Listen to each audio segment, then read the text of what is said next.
शाबाश। अगर तुम मदाखलत ना करती तो मेरा भोला बेटा सब कुछ उगल देता। इससे पहले कि लोग बातें बनाने लगे, दोनों वापस आ जाएं तो बेहतर है। अम्मा जान, आप हरगिज़ फिक्र न करें।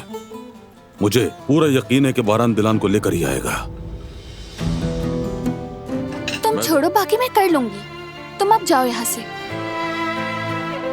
मैं कॉफी बनाऊंगा, तुम पियोगी? क्या तुम्हारा यहाँ से जाने का इरादा नहीं है? दिलान, आखिरी बार कह रहा हूँ, दरवाजा खोल दो वरना तोड़ दूंगा मैं ये।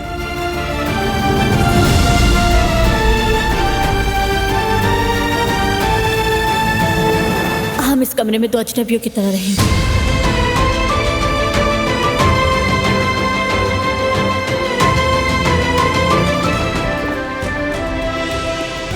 माफ कर दीजिएगा, थोड़ा हंगामा हो गया।